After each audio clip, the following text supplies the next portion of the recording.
नमस्कार,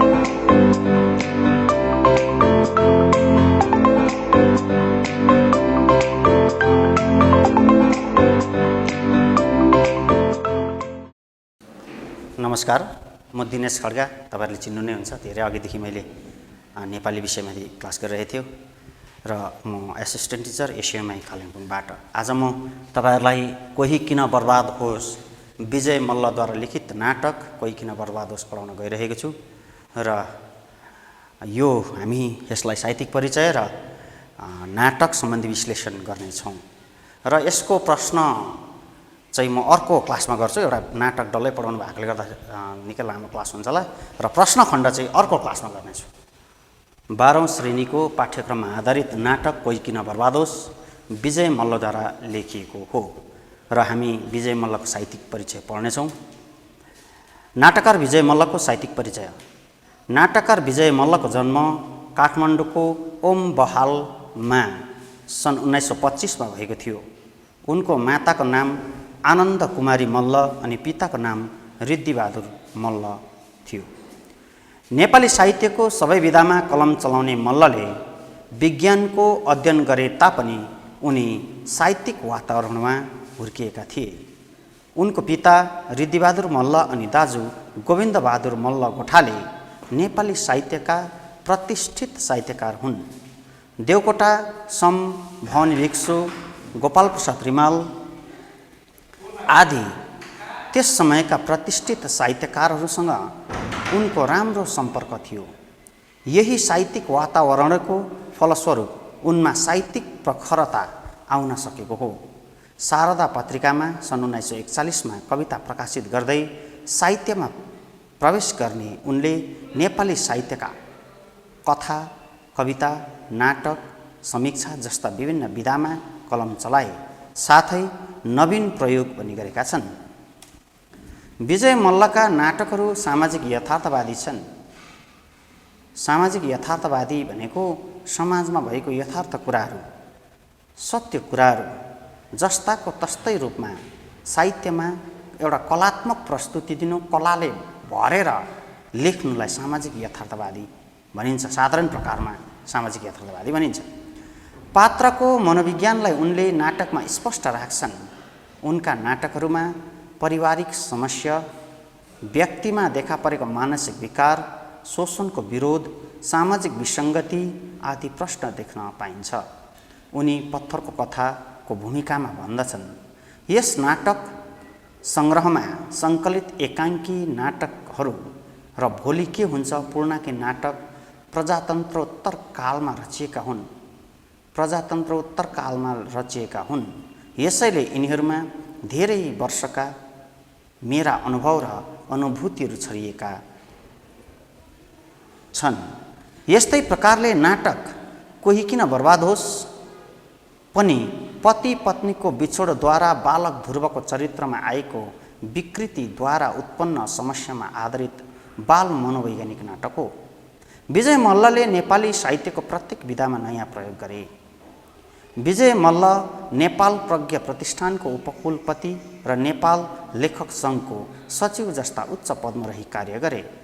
उनले नेपाली साहित्य जगतलाई झन्डै 15वटा जति कृतिहरू दिएका छन्। उनको सेवालाई सम्मान गर्दै सन् 1983 मा गोर्खा दक्षिण बाहु पुरस्कार, सन् 1992 मा गङ्की वसुन्धरा पुरस्कार प्रदान गरियो। उनको मृत्यु सन् 1998 मा काठमाडौँमा भयो। कोही किन बर्बाद होस् नाटकको कथासार।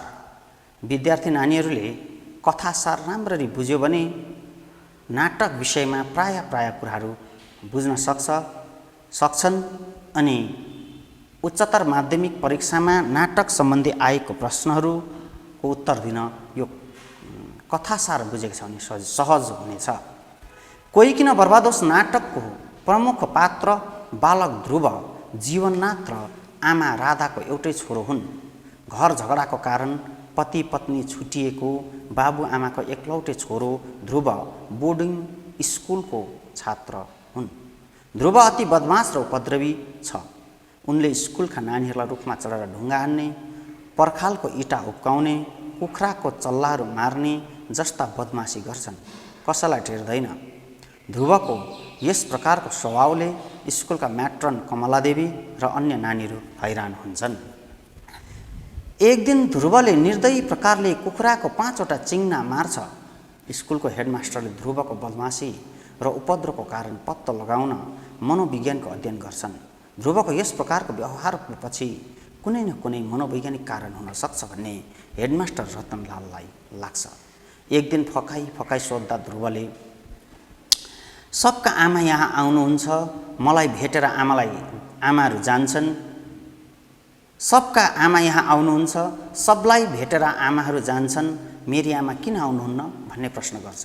यही भनाइबाट ध्रुवको बदमासीको कारण मातृवियोगको कुण्ठा रहेछ भन्ने हुन्छ। आफ्नो आमाको माया नपाएको कारण अरूको आमा छोरा छोरीको मायामा आरिस गरेर नै ढुङ्गा हानेको कुरा थाहा लाग्छ।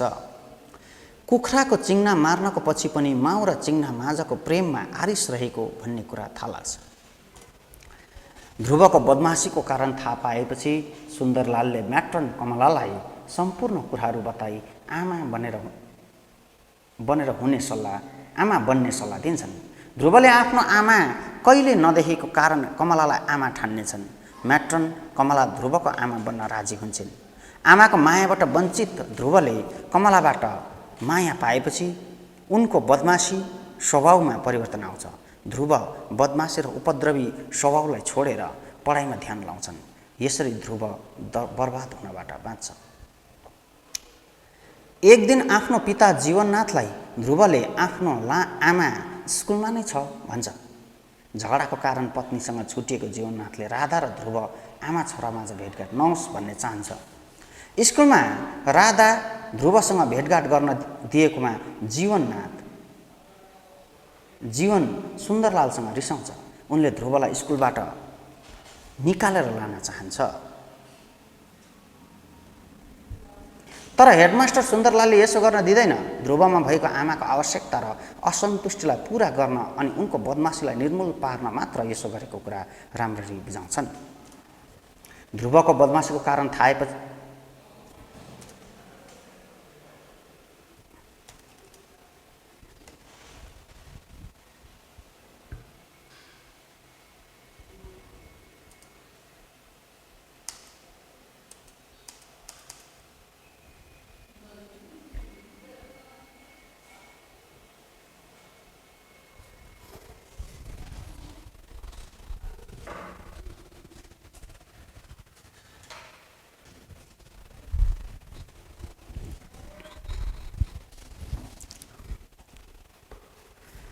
ध्रुवको बदमासीको कारण थाहा पाएपछि सुन्दरलालले म्याट्रन कमलालाई सम्पूर्ण कुराहरू बताई आमा बन्ने सल्लाह दिन्छन्। ध्रुवले आफ्नो आमा कहिले नथिएको कारण कमलालाई आमा ठान्नेछन्।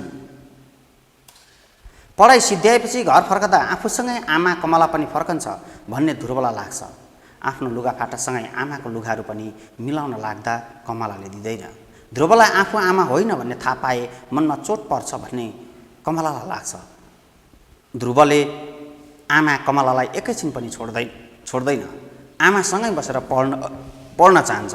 ध्रुवको यस प्रकारको व्यवहार देखेर कमलाले म तिम्री आमा होइन भनेर सत्य कुराको खुलासा गर्छिन्।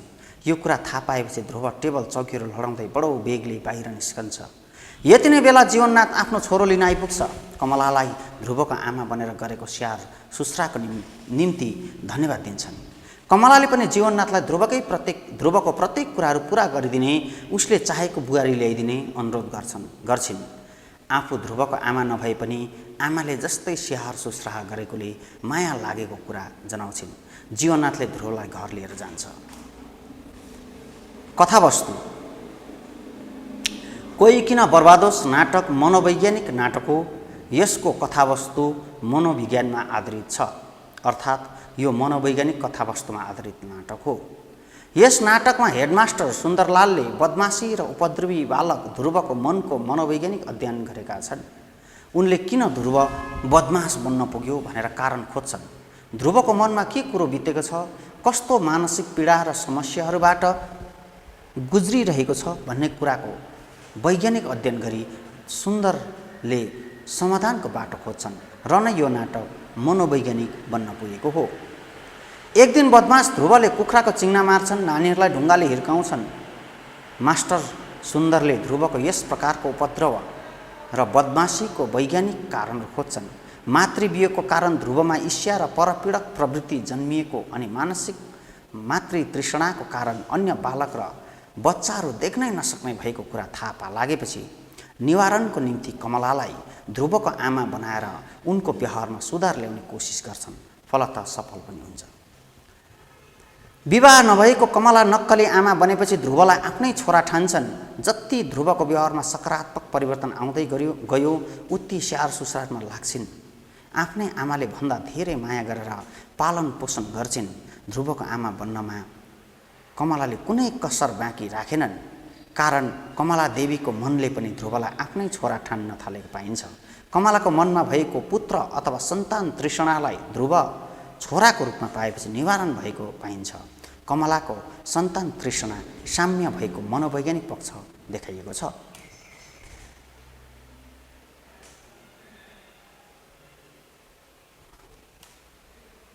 मूल भाव।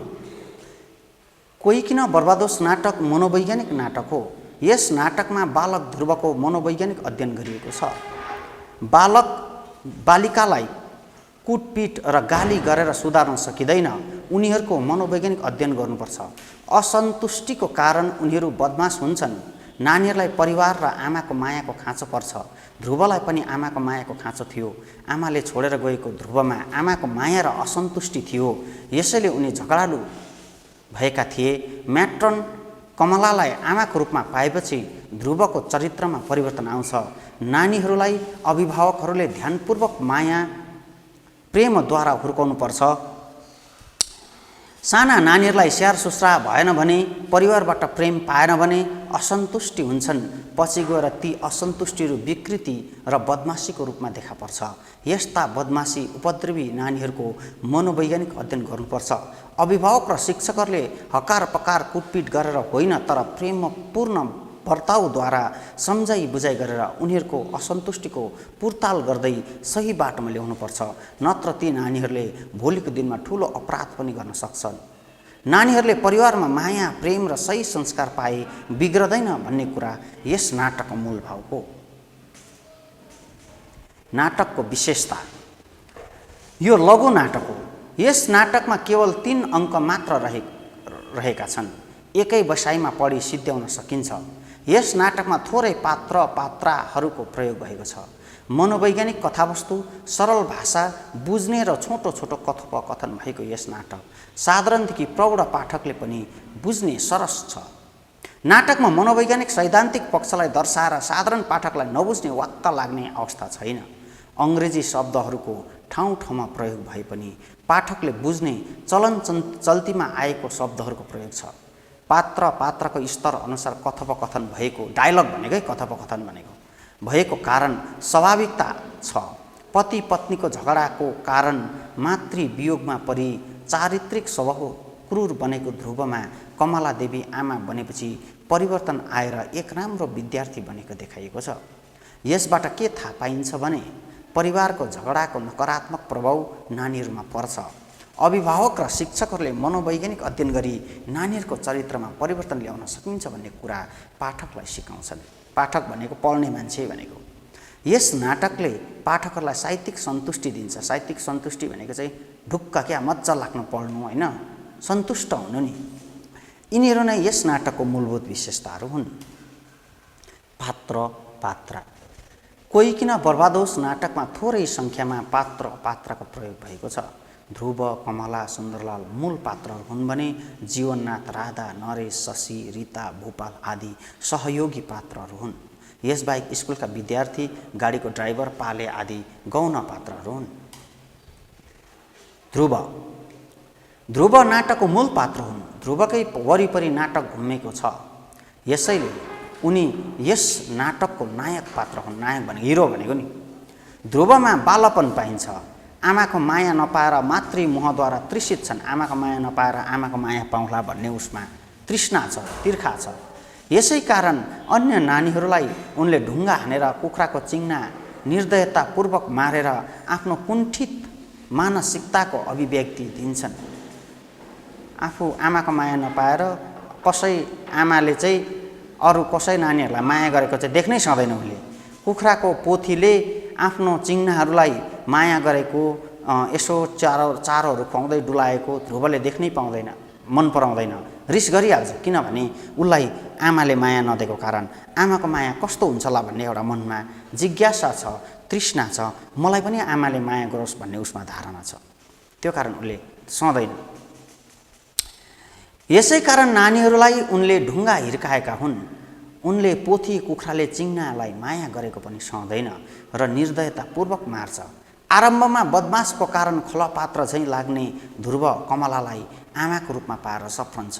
उनको चरित्र परिवर्तित छ, परिवर्तन चेन्ज हुन्छ नि क्यारेक्टर। पहिला ध्रुव चाहिँ निर्दोष, कस्तो भने निर्दयी थियो, चिङ्नाहरू मार्ने, अरू साथीहरूलाई डक्ने, कोही साथीहरूको आमाहरू भेट्न आएको मन नपराउने निर्दयी प्रकारको थियो। तर परिवर्तन भयो, परिवर्तित भयो छ, ऊ चेन्ज भयो। यसैले उनी नाटकको गोलो पात्र हुन्। ऊ राउन्ड क्यारेक्टर भन्छ नि, गोलो पात्र भयो। चेन्ज हुनेलाई चाहिँ राउन्ड क्यारेक्टर गोलो पात्र भन्छ नि त, चेन्ज नहुनेलाई चाहिँ फ्ल्याट क्यारेक्टर अथवा च्याप्टो पात्र भन्छ। कमला बोर्डिङ स्कुलकी म्याट्रन हुन्। उनी कर्तव्य परायण छिन्।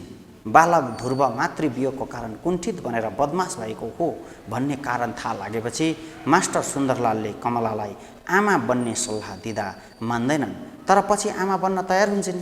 आमा बनेपछि कमलाले ध्रुवलाई आफ्नै छोरा ठानेर माया गर्छिन्। कमलाको स्वभावमा परिवर्तन भएकोले उनी पनि गोलो पात्र हुन्। कमला चाहिँ पहिला चाहिँ ध्रुवको आमा बन्न चाहँदैन, मैले बिहादान नगरेको, म आमा हुँदिनँ ध्रुवको भन्छ। तर पछि चाहिँ त्यो स्कुलको हेडमास्टरले सम्झाइ बुझाइ गरेपछि ध्रुवको आमा बन्न चाहन्छ। उसको क्यारेक्टरमा चेन्ज भयो, त्यही कारण ऊ गोलो पात्र हुन्, चेन्ज हो। आमाको रूपमा कमलालाई पाएपछि ध्रुवको व्यवहारमा परिवर्तन आउँछ। कमला कर्तव्यनिष्ठ छिन्। ध्रुवको व्यवहारमा परिवर्तन ल्याउन कमलाले महत्त्वपूर्ण भूमिका, इम्पोर्टेन्ट रोल भनेको नि खेलेकी छिन्। आमा बनेर कमलाले ध्रुवको ध्यानपूर्वक स्याहार सुश्रा गर्छिन्, पालन पोषण गर्छिन्। ध्रुवलाई बर्बाद हुन नदिन कमलाले साँचो आमाले झैँ ठुलो जिम्मेवारी उठाएकी छिन्। विवाहको प्रस्ताव आउँदा समेत कमलाले विवाह गर्न मान्दिन। ध्रुवको सुख नै आफ्नो सुख ठान्ने कमलाले ध्रुवसँगै जीवन बिताउन चाहन्छन्। स्कुल पढी सिद्ध्याएपछि पिता जीवननाथ लिन आउँदा मलाई उसकी जहान बुहारीको अनुहार हेर्ने मन छ। उसलाई रोज्न लगाएर बिहे गरिदिनु होला। बिहान चिया खुवाउन प्रबन्ध मिलाइदिनु होला। चिया नखाई ऊ पढ्न सक्दैन। उसकी आमा नभएर पनि मलाई उसको माया लाग्छ। बिचराको चित्त नमरोस् भन्दै केवल ध्रुवकै ख्याल र चिन्ता गर्छ। सुन्दरलाल मास्टर सुन्दरलाल बोर्डिङ स्कुलको इन्चार्ज हुन्। उनले विद्यार्थीहरूलाई कुटपिट गरेर होइन, तर मनोवैज्ञानिक अध्ययन गरी उनीहरूको समस्याको पत्तो लगाई समाधान गर्न चाहन्छ। उनले मनोविज्ञानका किताबहरू पढ्छन्। होइन, यसलाई यहाँ राख्दाखेरि त स्कुलै भाँडिन्छ भन्दै कमलाले ध्रुवलाई स्कुलबाट निकाल्ने कुरा गर्दा समेत सुन्दरलालले सम्झाउँछन्। मनोवैज्ञानिक अध्ययन गरी ध्रुवलाई आमाको माया र ममताको खाँचो परेको कुरा पत्तो लगाई कमलालाई आमा बनाई चारित्रिक सुधारको निम्ति हरदम प्रयास गर्छन्। उनी नाटकको सुरुदेखि अन्त्यसम्म निरन्तर ध्रुवको सुधारको निम्ति लागिपर्छन्। अघि सफल पनि भएका छन्। त्यसैले उनी च्याप्टो पात्र हुन्। नानीलाई कुटपिट गरेर होइन, तर माया र प्रेमले मात्रै सुधार्न सकिन्छ भन्ने विचारमा सुन्दरमा छ। सुन्दरलाल च्याप्टो पात्र किन भयो भने नि नानीहरू, सुन्दरलालले चाहिँ ध्रुव बिग्रेको अवस्था सुरुदेखि अन्तसम्म नै ध्रुवको मनोवैज्ञानिक अध्ययन गरेर सुधार्न सकिन्छ भन्ने एककोरो भएर एउटै कुरोमा अडिग बसेर उसले ध्रुवलाई सुधार्ने काम गरेकोले गर्दा ध्रुवलाई च्याप्टो पात्र भनेका हुन्। यसैले उनी च्याप्टो पात्र हुन्। नानीहरूलाई कुटपिट गरेर होइन, तर माया र प्रेमले मात्रै सुधार्न सकिन्छ भन्ने विचार सुन्दरमा छ। बिग्रल नानी भनेर स्कुलबाट निकाल्न नचाहने, बिग्रिएकालाई सपार्न नै स्कुल र शिक्षक शिक्षिकाको जिम्मेवारी हो भन्ने शिक्षा सुन्दरबाट प्राप्त हुन्छ। नाटकको शिक्षाको प्रमुख केन्द्रबिन्दु चाहिँ सुन्दरलालबाट प्राप्त हुन्छ। सुन्दरलालले बताउँछ, किनभने बिग्रिएको नानीहरूलाई पनि स्कुलमा सुधार्नुपर्ने जिम्मेवारी हो। स्कुलमा सरहरूले त्यो नानीको बिग्रिनुको कारण पत्ता लगाएर त्यो समस्याहरूको समाधान गरी नानीलाई सुधार्ने जिम्मेवारी चाहिँ स्कुलको शिक्षकहरूको भन्ने कुरा सुन्दरलालबाट थाहा लाग्छ। नाटकको एउटा केन्द्रीय भावको एक हिस्सा, एक पक्ष यो पनि हो। जीवननाथ ध्रुवको पिता हुन्। उनी आफ्नो पत्नी राधासँग झगडाको कारण छुटिएकोले मानसिक रूपमा कुण्ठित पात्र हुन्। आमाको माया नपाएको ध्रुवलाई आमा समान माया दिनको साटो बोर्डिङ स्कुलमा हालेका छन्। जीवननाथ ध्रुवको बाबा जो थियो, उसको आमा राधा चाहिँ बुढाबुढीको झगडाले छुटिएपछि नानी ध्रुवलाई चाहिँ जीवननाथले आमाले जस्तै माया गर्नुपर्ने जिम्मेवारी हुँदाहुँदै पनि जीवननाथले चाहिँ छोरालाई चाहिँ बोर्डिङ स्कुलमा हाल्छन्। एउटा जीवननाथले आफ्नो छोरालाई दिनुपर्ने कर्तव्यको पुरा नगरेको कुरा यहाँ थाहा लाग्छ। आफूलाई छोडेर आफ्नी पत्नी राधा तीन जनासँग गएकोले उनी लज्जित छन्। त्यसैले उनले आफ्नो पत्नीको नाम समेत सुन्न मान्दैन। ध्रुवले मेरी आमा यहीँ छिन् भन्दा स्कुलका शिक्षकहरूसँग झगडा समेत गर्छन्। ध्रुवले कमला देवीलाई जब आमा भेट्छ, जीवननाथ आउँदाखेरि भन्छ नि त होइन, मेरी आमा त यहीँ छ, स्कुलमै छ त भनेर जीवननाथ बाबालाई भन्दाखेरि कमला देवी आफ्नो आमा आफ्नो जान तीन जनासँग गइसकेको जान चाहिँ कसरी यो स्कुलमा आयो भनेर चाहिँ स्कुलको शिक्षकहरूसँग झगडा गर्छ। अनि स्कुलको शिक्षकहरूले सम्झाउँदा मात्रै जीवननाथले नरम भएर त्यो झगडा साम्य हुन्छन्। अनि त्यो किन चाहिँ कमला देवीलाई आमा बनाउनु पर्यो भन्ने कुरा स्कुलको इन्चार्ज अथवा हेडमास्टरले सम्झाएपछि मात्रै जीवननाथले यो कुरा बुझ्छ। पत्नीले छोडेर गएपछि अर्को विवाह गर्न नचाहने जीवनले आफ्नो छोराको सुधारको निम्ति सम्पूर्ण त्याग्ने कमलालाई सदा दिनको निम्ति आमा बनिदिने जोर जबरजस्ती प्रस्ताव राख्दैनन्। एउटा खट्किने नाटकमा एउटा खट्किने कुराहरू पनि पाउँछ नानीहरू।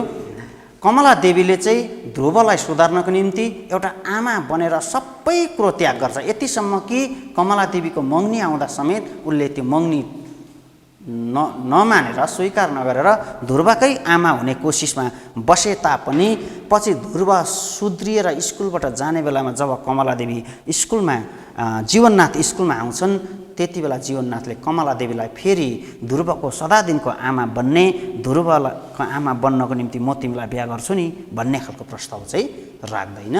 यहाँ एउटा दुःख लाग्दो सिन घटना देखा पर्छ। केवल तपाईँलाई म कहाँ जान आपत्ति छ, ध्रुवले पनि आफ्नी हराएकी आमा पाउनेछ भन्दै औपचारिकता मात्रै निभाउन जीवनको चरित्र अपरिवर्तित छ। यसैले उनी पनि च्याप्टो पात्र हुन्। जीवननाथले कमलालाई के तपाईँ मसँग जान केही आपत्ति छ, केही समस्याहरू छ, यदि तपाईँ मसँग जानुभयो भने ध्रुवकोले गुमाएको हराएको आमाको रूपमा तपाईँलाई पाउने थियो भनेर एउटा सानो औपचारिकता मात्रै निभाउँछन्। तर जीवनले कमलालाई ध्रुवको सदा दिनको आमा बनेर जाने जोड जबरजस्ती गर्दैनन्। उसले एउटा फर्मालिटी मात्रै पुरा गर्छन्। त्यो कारण जीवननाथले चाहिँ अपरिवर्तित च्याप्टो फ्ल्याट क्यारेक्टरको रूपमा देखा परेको छ। भाषा विद्यार्थी नानीहरू, तपाईँहरूले उच्चतर माध्यमिकको कतिपय निर्देशिका नोट्सहरूमा भाषा शैली एकैचोटि लेखेको पाइन्छ नोट्समा। तर मैले यहाँनिर भाषा र शैली छुट्टै रूपमा राखेको छु, विद्यार्थी नानीहरूले पढ्नको सुविधा होस्। अनि भाषा र शैली अलिक फरक विषय पनि भएकोले गर्दा भाषा शैली एकै ठाउँमा राखेर पढाइनु हुँदैन भन्ने मेरो विचार छ। भाषालाई ल्याङ्ग्वेज भनिन्छ, शैलीलाई स्टाइल भनिन्छ। त्यो कारण स्टाइल अलिक फरक कुरा हो। भाषा कोही किन बर्बाद होस् नाटक सरल भाषामा लेखिएको छ, साधारण पाठकले समेत बुझ्नेछ, कठिनता केही छैन। नाटकमा मेच, स्टुल, टेबल, मास्टर, साहेब, barometer, incharge, teacher, accountant, office, driver, school, report, progress, pant, science, matron आदि अङ्ग्रेजी भाषाको प्रयोग भएको पाइन्छ। काठमाडौँको क्षेत्रको बोलीमा प्रयोग हुने भाषा जस्तै पर्खाइलाई पख, असभ्यलाई चक, साँपले ठुनोलाई डसेको आदि पनि पाइन्छ। शब्दको संक्षेपी रूप पनि पर्याप्त पाइन्छ। जस्तै संक्षेपी रूप भनेको सर्ट फर्म क्या, जस्तै गएको थिएँ लाई गा थिएँ, उसलाई लाई उल्लाई, उसले वा उनीले लाई उल्ले, भयो लाई भो आदि। तल्लीन, अनुग्रह, विकृति, इट, विचित्र आदि तत्सम शब्दहरू पनि पाइन्छ। तत्सम शब्द भनेको संस्कृतबाट अलिअलि बिग्रेर आएको जस्ताको तस्तै त्यस्तै खालको क्या शब्दहरू तत्सम शब्द पनि पाइन्छ। तत्सम शब्द अङ्ग्रेजी बोली आदिमा प्रयोग हुने शब्दको प्रयोग भए तापनि कुनै नबुझिने दुर्बोध्य भनेको अप्ठ्यारो खालको नि केही छैन, पाठकले सहज रूपमा बुझ्न सक्नेछन्।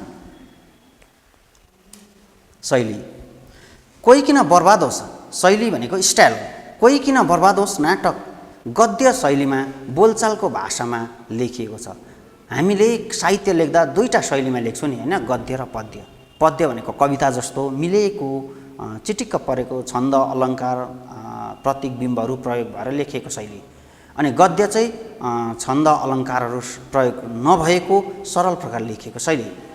गद्य शैलीमा बोलचालको भाषामा हामीले बोलचाल गर्दाखेरि जे जस्तो बोल्छौँ त्यस्तै भाषामा लेखिएको छ। भाषा पनि दुई प्रकारको हुन्छ नि, एउटा बोलचालको भाषा हुन्छ, एउटा मानक भाषा हुन्छ।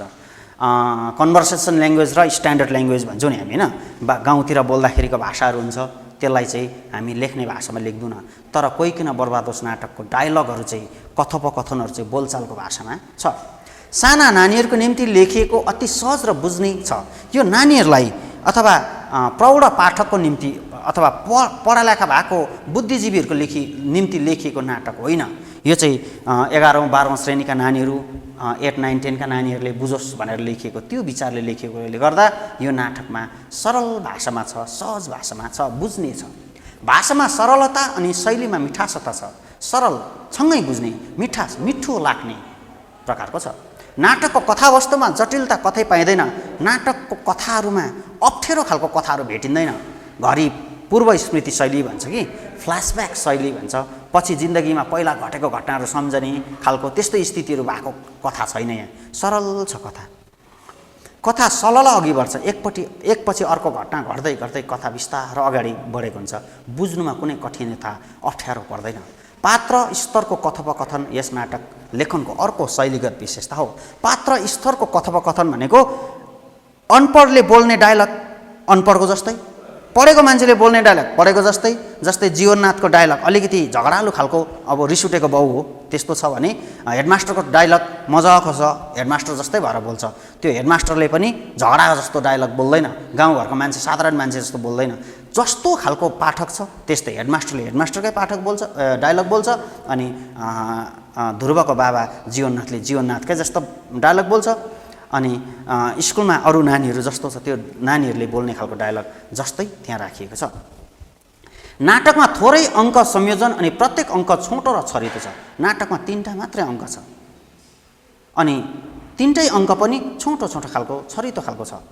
हेडमास्टर सुन्दरलालले बालक ध्रुवको मनोवैज्ञानिक अध्ययन गर्नु परे तापनि मनोविज्ञानको सैद्धान्तिक पक्षलाई नाटकले बोक्न नपरेकोले नाटक सरल भएको। ध्रुव प्रहलाद नाटक किन, कोही किन बर्बाद होस् नाटक किन चाहिँ सरल भयो भन्दा चाहिँ यसमा मनोवैज्ञानिक कुराहरू छ। ध्रुवको मनोवैज्ञानिक कुराहरू केलाउँछन्, तर मनोविज्ञानको थ्योरीहरू चाहिँ यो नाटकमा लेखिएको छैन। थ्योरीहरू हामीलाई बुझ्नु साह्रो पर्छ, त्यो कारण त्यो मनोविज्ञानको साइकोलोजीको थ्योरीहरू नभएकोले गर्दा सरल लागेको हो। शिक्षा, यो नाटकले कस्तो शिक्षा दिन्छ? कोही किन बर्बाद होस् नाटकले अभिभावक र शिक्षकहरूलाई ठुलो शिक्षा दिएको छ। नानीहरूलाई आमा बाबु अथवा परिवारले माया र प्रेमले हुर्काउनु पर्छ। आमा बाबुबाट माया नपाएको नानीहरूमा असन्तुष्टि जन्मिन्छ र नै उनीहरू उपद्रवी बन्छन्।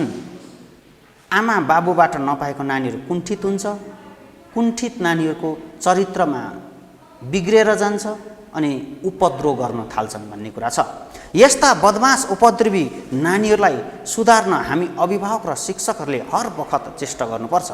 बदमास नानीहरूलाई पर नगरेर नानीको मनोवैज्ञानिक अध्ययन गरी निवारणको बाटो खोज्नुपर्छ। उपद्रवी नानीलाई आजै सही बाटोमा ल्याउन नसके भोलि ठुलै अपराध पनि गर्न सक्छ। नानी हुँदा नै उपद्रव स्वभावको नानीहरूलाई नानीमा नै सुधार्न सकेन भने पछि जीवनमा गएर त्यसले ठुलो उपद्रवहरू गर्न सक्छ, ठुलै घटनाहरूमा फस्न सक्छ भन्ने कुराहरू छ। अपराधहरू पनि गर्न सक्छ भन्ने शिक्षा यस नाटकले दिएको छ। निष्कर्ष, कोही किन बर्बाद होस् नाटक नानीहरूको चरित्रमा सुधार ल्याउनको निम्ति लेखिएको सरल र सहज नाटक हो। नानीहरूको चरित्रलाई सुधार्न उनीहरूको पृष्ठभूमिको अध्ययन गर्नुपर्छ। पृष्ठभूमि भनेको एउटा नानी बिग्रियो भने किन बिग्रियो त्यस उसको ब्याकग्राउन्ड हेर्नुपर्छ, स्टडी गर्नुपर्छ अनि भन्ने विचार यस नाटकमा पाइन्छ। थोरै पात्र, सरल कथोपकथन, सरल भनेको सिम्पल कथोपकथन भनेको डायलग भनेको नि, सिम्पल डायलग, थोरै अङ्क, सहज वातावरण। त्यो नाटकमा त्यस्तो ठुल्ठुलो इन्भाइरोमेन्टहरू देखाइएको छैन, सहज छ। एउटा स्कुलको सानो एउटा बोर्डिङ स्कुलको इन्भाइरोमेन्ट देखाएको छ। आदि यस नाटकको वैशिष्ट्य विशेषताहरू गुणहरू हो। यस नाटकमा कलात्मकता एकदम कला झल्किएको छ। शिक्षा र बाल मनोविज्ञान कुराहरू पाइन्छ, बाल मनोवैज्ञानिक कुराहरू छ। यी तीनै कुराहरूको उचित समायोजन मिसाइएको भनेको नि, समायोजनमा लेखिनु, मिसाएर लेखिनु यसको अर्को सफलता हो। यसको साथै नानीहरूको बर्बादी हुनुबाट जोगाउनको निम्ति दिने सहजतापूर्वक शिक्षाले नाटकलाई मूल्यवान बनाएको छ। यस नाटकले नानीहरूको बिग्रिनुलाई जोगाउनुको निम्ति एक खालको शिक्षा दिएको छ। त्यही शिक्षाको कारणले नै यो नाटक अति मूल्यवान हुन गएको छ। र नानीहरू, आज हामीले कोही किन बर्बाद होस् नाटक पढ्यौँ। अब यस नाटक सम्बन्धी प्रश्नोत्तर चाहिँ हामी दोस्रो श्रेणीमा, दोस्रो क्लासमा पुरा गर्नेछौँ। धन्यवाद।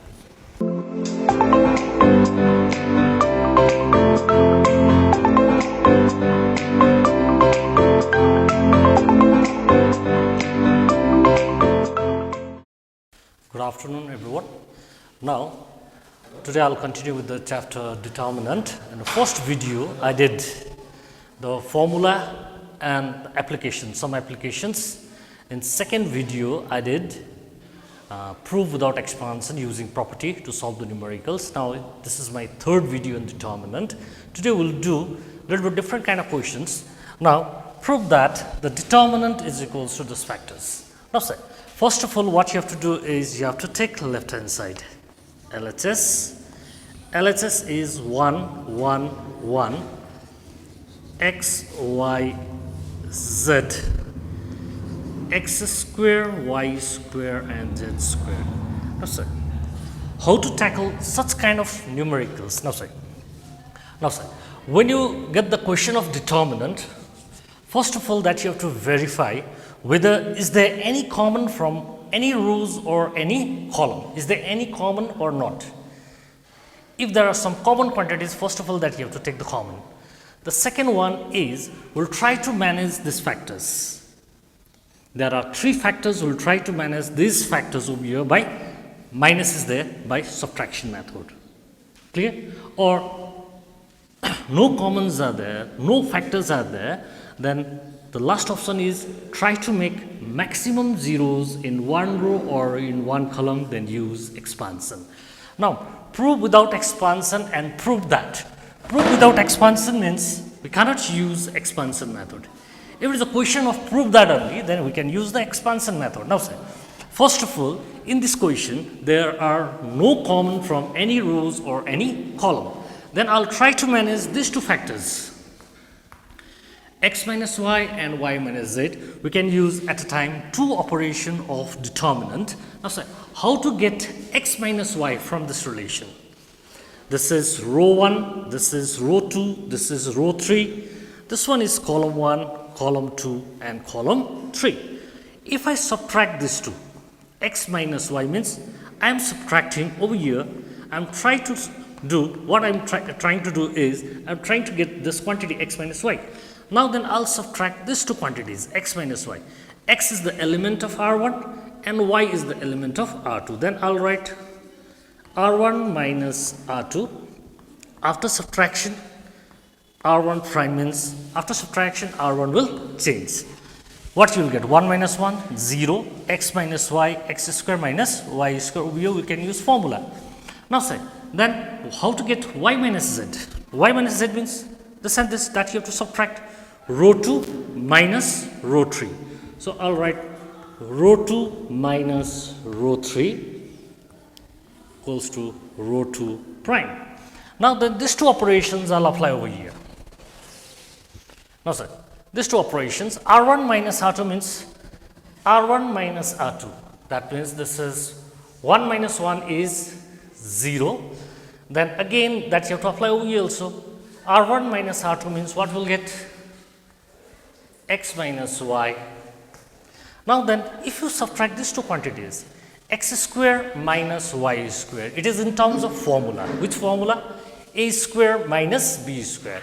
A square minus b square means a plus b into a minus b. So I'll write x plus y into x minus y. Then next operation will be R2 minus R3. R2 minus R3, 0. R2 minus R3, y minus z. Then y square minus z square that you will get. Y square minus z square means we can write y plus z into y minus z. Now next I'll use property over here. Then the third row will remain same. Now we did in first video only we did these things. The common can be taken out from a single row or from a single column. Now say, from this row, first row, the common is x minus y. From the second row, it is y minus z. Now I'll take x minus y common from the first row and y minus z common from the second row. Then what we'll get? If I take x minus y from the first row and y minus z from the second row, then within a determinant, if I take x minus y common means from 0 we can take anything common. 0, this one will be 1, this one will be x plus y. Again I'll take over here y minus z common, it will be 0, 1, y plus z. Then 1, z, z square.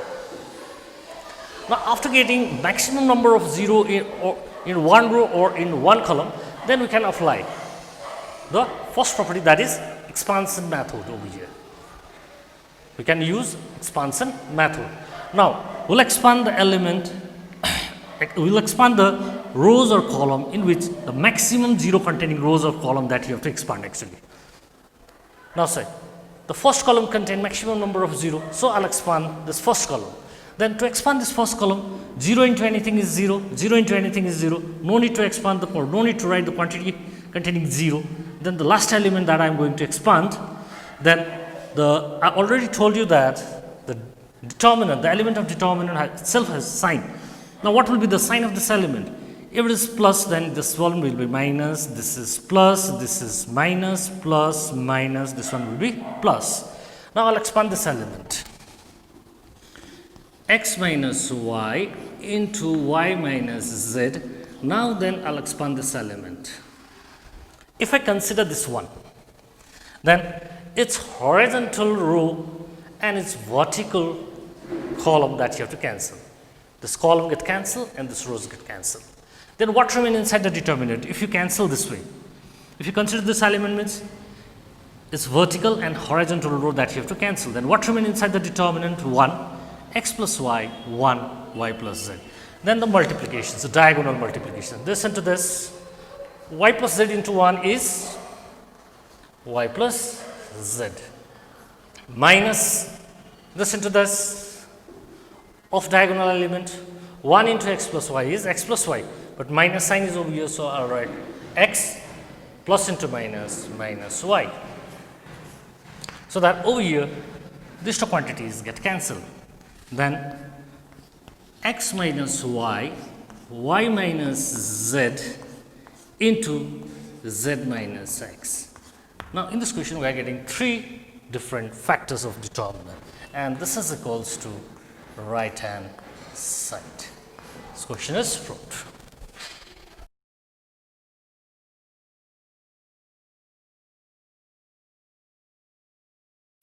Now another question. Now this question is a little bit similar to the previous one, but now say that common that you have to take over here. Left hand side I'll take. Left hand side is x square x cubed, y square y cubed, and z square z cubed. I already told you that after taking left hand side, first of all you have to verify is there any common from the rows or any common from the columns. Now say over here. Now from first column, x is common from the second column, y is common from the third column, the z is common. Now we will get this quantity x, y and z. First of all, I will try to manage this x, y, z. Now then I will write taking x, y and z common from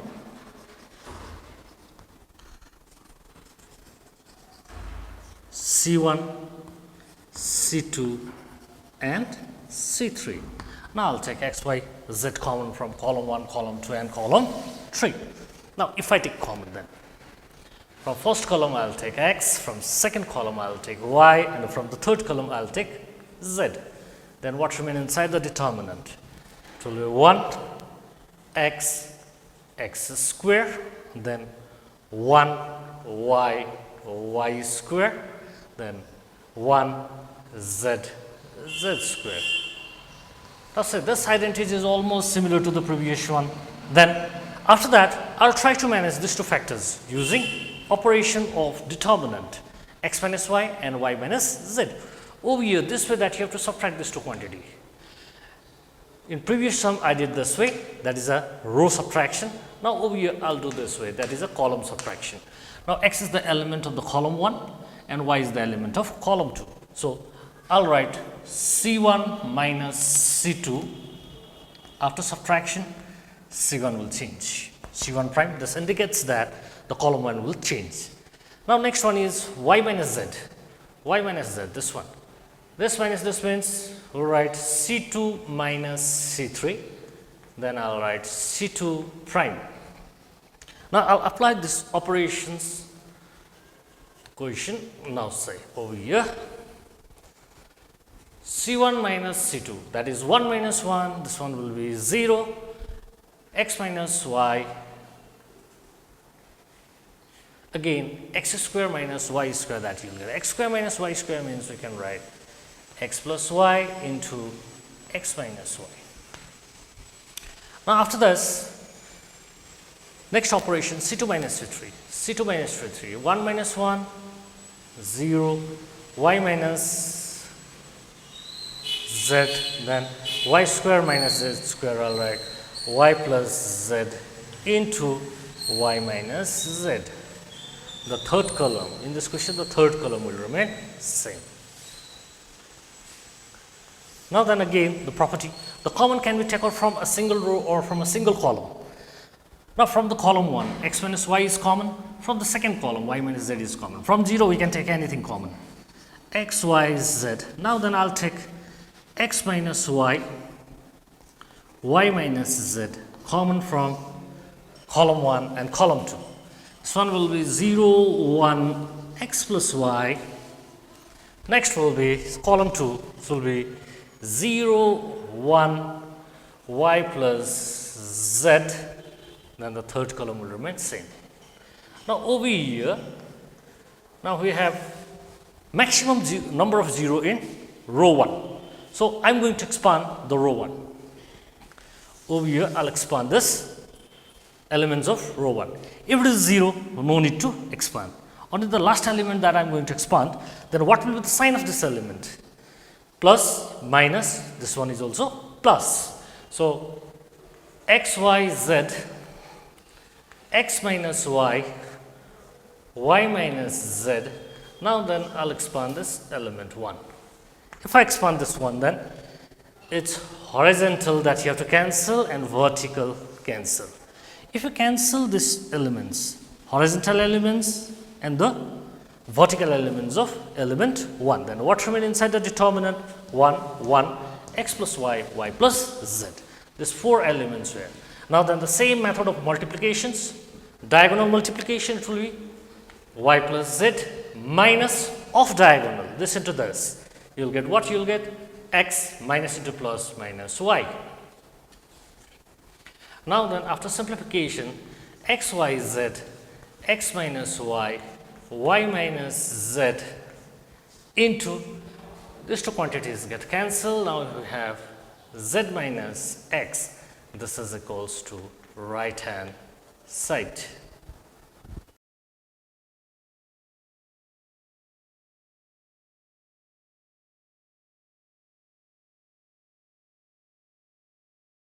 Now we have this question. Minus a square AB AC BA minus B square BC AC BC minus C square, and to prove 4A square B square and C square. Now I'll take left hand side. Left hand side will be minus A square AB AC BA minus B square BC, then AC BC minus C square. Now, I already told you that first of all that you have to verify whether they are common or not from any rows or any column. Now, say over here we can take A common from column 1 or from R1. Now, I'll write over here taking A, B, C, A, B and C common from C1, C2 and C3. Taking A, B, C common from C1, C2 and C3. That means I'm going to take A common from C1, B from C2 and C common from C3. Now then, if I take A, B, C common, then A, B, C. If I take A common from this, then from A square, if I take A common, it will be A minus A, then B, then C. Again, next column, I'll take B common. If I take B common, it will be A minus B, C. Then from third column, I'll take C common. It will be A, B minus C. Now we have this much of quantity over here in the determinant elements.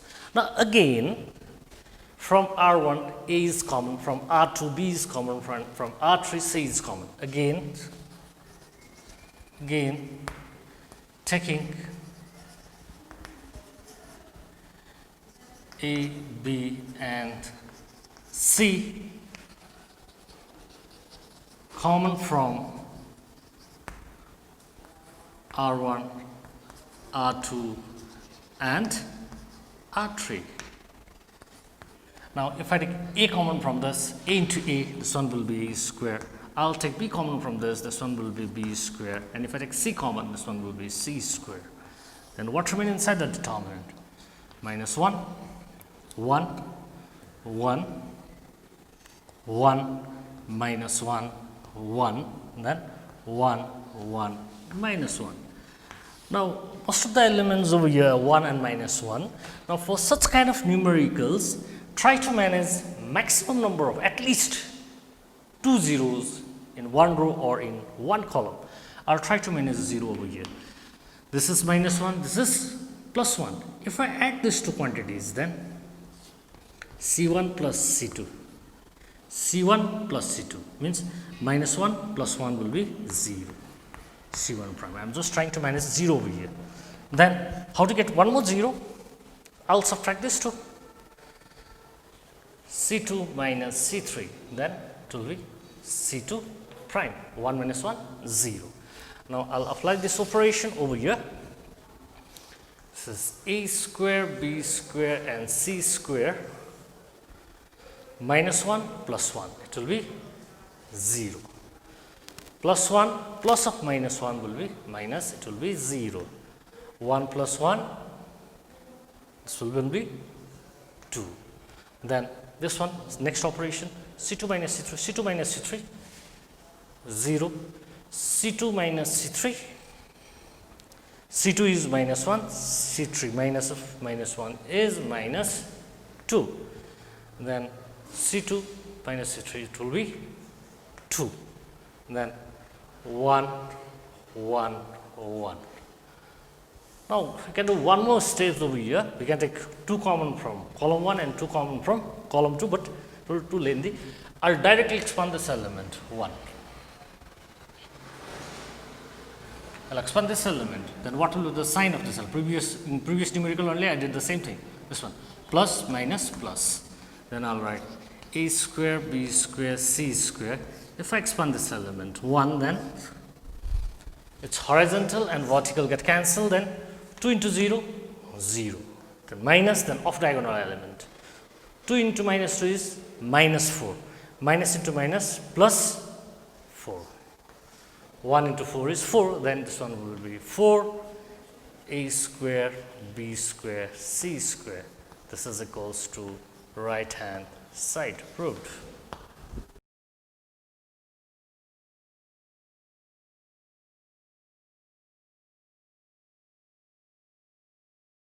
Now this question is a little bit different and a little bit complicated also. Now first of all, I will take left hand side. LHS is 1 plus a1 1 1 1 1 plus a2 1 1 1 1 plus a3. Now in this element we have a1 a2 a3 into 1 plus a1 by a1 1 by a2 1 by a3. Now these things are given in terms of linear form, but you have to convert these things in terms of reciprocal form. So for this only, I'll take a1, a2, a3 means that I have to take a1, a2 and a3 common. Taking a1, a2 and a3 common from R1, R2 and R3. Taking A1, A2 and A3 common from R1, R2 and R3. This way I am taking common. But now say only A1 is there.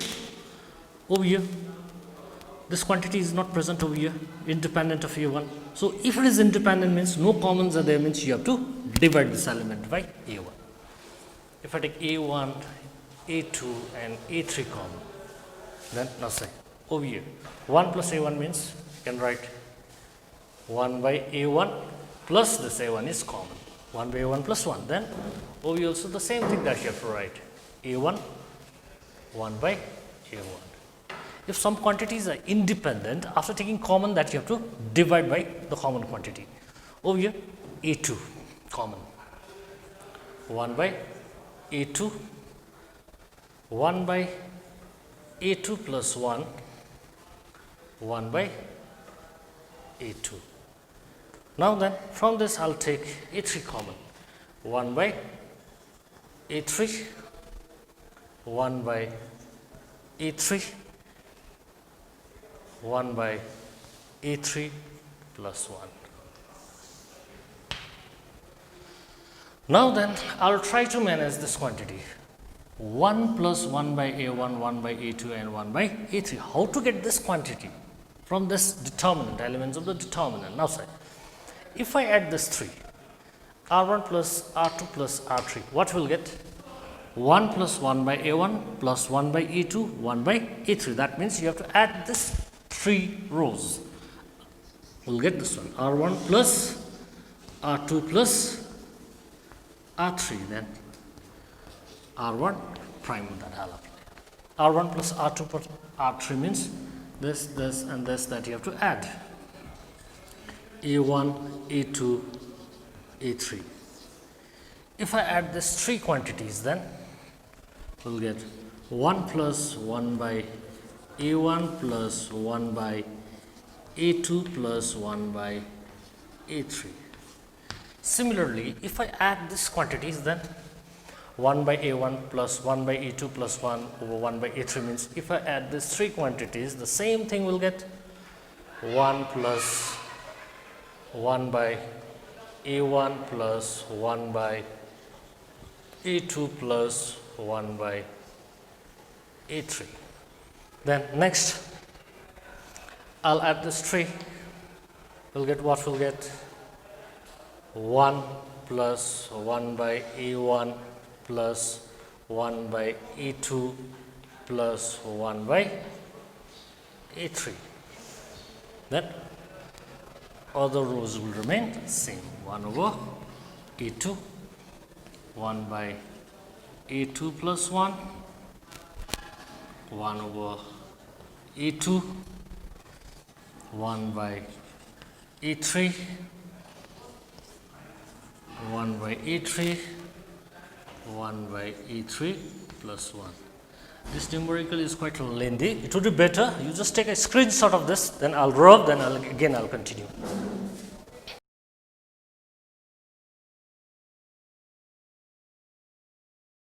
Now from this relations, now then I'll take, from first row I'll take this quantity is common. Then what we'll have over here? A1, A2, A3. Then I'll take 1 plus 1 by A1 plus 1 by A2 plus 1 by A3. After taking common, within a determinant, this will be 1, 1, 1, then 1 over A2, 1 by A2 plus 1, 1 by A2, then 1 by A3, 1 by A3, 1 by A3 plus 1. Now, after getting 1, 1, 1, 1 in one row or in one column, then try to manage two zeros over here, then expansion. Now, in previous numerical only I did this expansions or the operations C1 minus C2. C1 prime, C2 minus C3, C2 prime is equals to C2 minus C3. Now, I'll apply these things over here.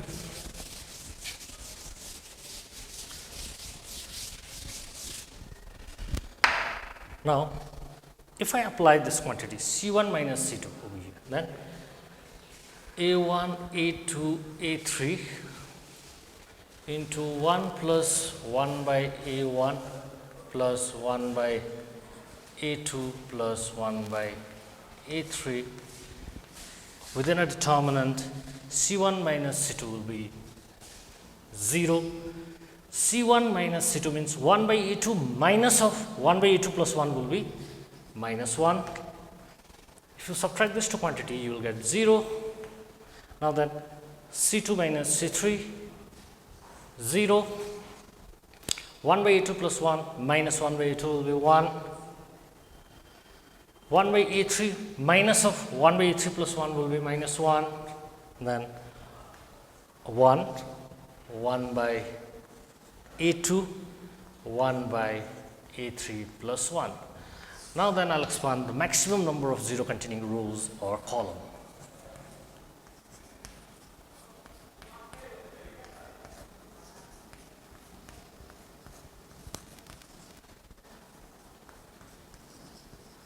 Now to expand this determinant, now say, in the first row there are two zeros over here, we can expand this element, or in first column these two quantities are 0, we can expand this. It's not mandatory that you have to expand this element only, you can expand this also, you will get the same result, but I'll expand this one. The sign of this element will be plus minus plus, this one will be plus 1. If I expand this element, its horizontal and vertical get cancelled, this and this get cancelled. What remains inside the determinant? Minus 1, 1, 0, minus 1. Then minus 1 into minus 1, diagonal element multiplication, it will be 1. Minus 0 into 1 is 0. 1 minus 0, it's 1. 1 into 1 is 1. And then you can write this is equals to A1, A2, A3, 1 plus 1 by A1 plus 1 by A2 plus 1 by A3. This is equals to right hand side. It is proved. Thank you. The next video also I am going to continue with the determinant. There are 6 topics in determinant. At least I have to do 6 videos on determinant. Thank you.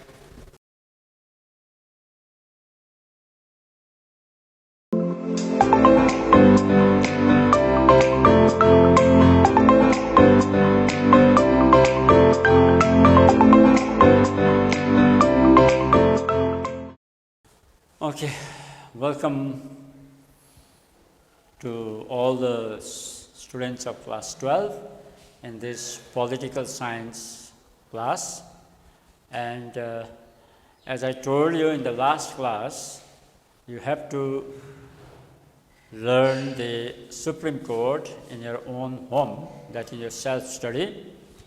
And I hope that you have studied the Supreme Court in detail, and you must have some idea about the highest court of the country, that is the Supreme Court of India.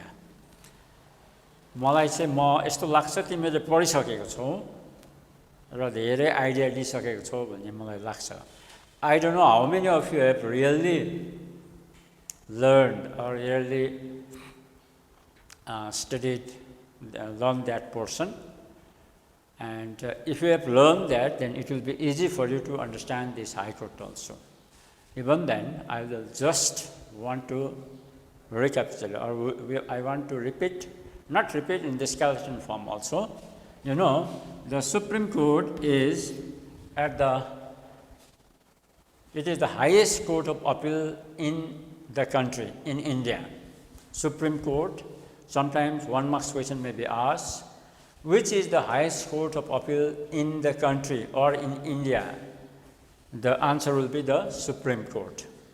And you know, Supreme Court is composed of 1 Chief Justice and 30 other judges.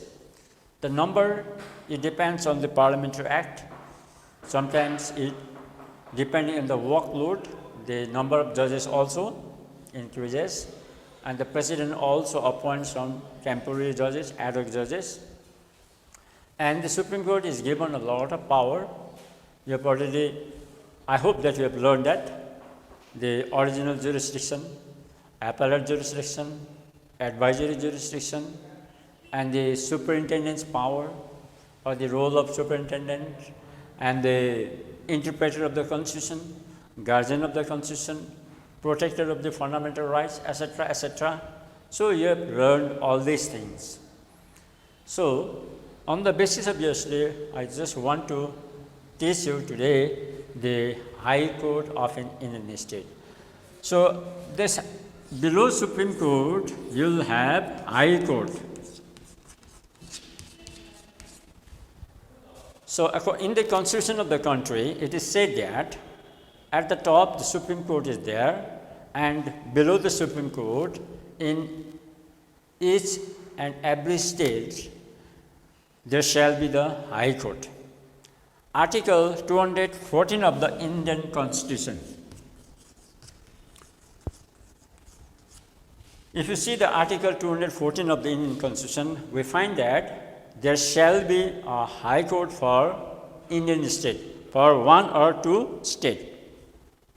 One High Court for 1 state, or sometimes 2 states, or sometimes 2 or more states. That is Article 214. संविधानको धारा 214 ले भन्छ स्टेटको टपमा एउटा high court हुन्छ। कोही बेला एउटा high court अरू स्टेटहरुसँग पनि मिलाएर पनि हुन सक्छ, कोही बेला सिंगल हाइकोर्ट हुन सक्छ। जस्तो as for example, in West Bengal we have one high court in Kolkata High Court. That is the High Court for the state of West Bengal. And पछि म पढ्छु second step छ, sometimes we find one High Court for more than one state. If you go to northeast, you will find Guwahati High Court, that is in Assam. And that Assam High Court, that is the High Court of Assam, that is at Guwahati, that is the High Court for other northeast states also. For Nagaland, Arunachal Pradesh, Mizoram, like that. For the northeastern states, there is single High Court, that is the High Court of Guwahati, High Court at Guwahati. So sometimes one High Court for one state, sometimes one High Court for one or two, more than one state, and you also find there in Punjab and Haryana single High Court at Punjab. Punjab High Court is the High Court for the Haryana and Punjab. So this is provision in the Indian Constitution. Number 2, according to Article 231, Article 231 also says that there may be one High Court for one state and adjoining union territory. For adjoining union territory, you will find one High Court. As for example, the High Court of Kolkata, that is West Bengal State High Court at Kolkata, that is Kolkata High Court, is the High Court for West Bengal as well as for the adjoining Andaman and Nicobar Island. That is one of the union territory of India. Similarly, we find Chandigarh is there, Union Territory, and Punjab, Haryana states. So Punjab, Haryana and the Union Territory of Chandigarh has single High Court. Similarly, we find in Kerala also, Kerala High Court is for the High Court for other Union Territory. So in this way, you find one High Court for one state, one High Court for two or more states, and sometimes one High Court for one state and adjoining Union Territories. So these are the provisions provided in the Constitution of India. So at present, 21 High Courts are there all over India. India ma totally हेर्नु भने 21 वटा High Court छ, जबकि state चाहिँ कतिवटा छ 28 वटा छ. 20 states ma 21 High Courts are there. So all the areas are covered by the High Court. If it is Union Territory, it is adjusted or it is attached with the nearby State High Court. यो भयो provisions of the Constitution. Now we will say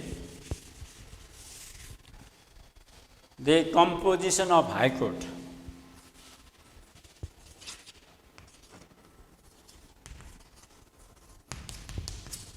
Composition of High Court.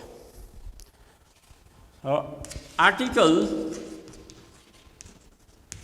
251 of the Indian Constitution says that the High Court of an Indian state is composed of one Chief Judge and number of other judges. And before this, I just want to recollect the point which I have learned in the previous classes about you have already learned about the powers and functions of the President of India. And while doing that, you have learned that the judges of the Supreme Court and High Court are appointed by the President of India. So, the High Court is composed of one Chief Judge and a number of other judges, and the number is fixed by the President of India. And you know, in the Indian parliament system, you will find the President of India is to act on the advice given by the Council of Ministers headed by the Prime Minister. So, it is the President who decides how many judges should be there. And actually, that is, the President has to appoint them, but certain executive bodies there which selects the judges and are appointed. Anyway, the judges of the Supreme Court and the High Court are appointed by the President of India. So here, in the High Court, Chief Justice and other judges, the number varies. The total number of judges in the High Court of Indian state are not equal, depending on the population, depending on the area, and depending on the workload. We find the number of judges varies from one state to another. सबैमा एउटै number हुँदैन, भिन्न number हुन्छ र appointed by the President of India.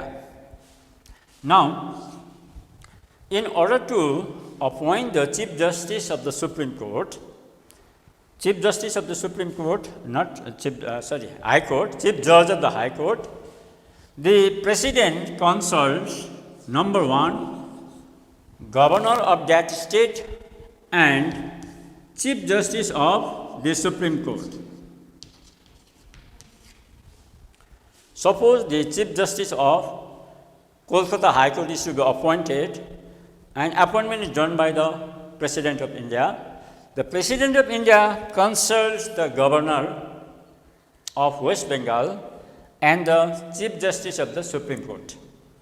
So, after having consultation with the Chief Justice of the Supreme Court and the Governor of West Bengal, the Chief Judge of the West Bengal is appointed by the President of India. Now, other judges of the High Court are appointed by the President of India on the advice or in consultation with the Chief Judge of that state and the Chief Justice of the Supreme Court of India. I repeat, एउटा स्टेटको जजेसहरू high कोर्टको जजेसहरूलाई appointment गर्दाखेरि प्रेसिडेन्टले त्यो स्टेटको governor त्यो स्टेटको chief जज र supreme कोर्टको chief जजसँग सरसल्लाह परामर्श भन्छ सरसल्लाह दिएर कन्सल्ट गरेर चाहिँ अदर जजेस are appointed. Now beside this permanent judges, the president can also appoint temporary judges, additional judges, जसलाई हामी additional judges भन्छौँ. And the additional judges are appointed by the president for maximum for 2 years only.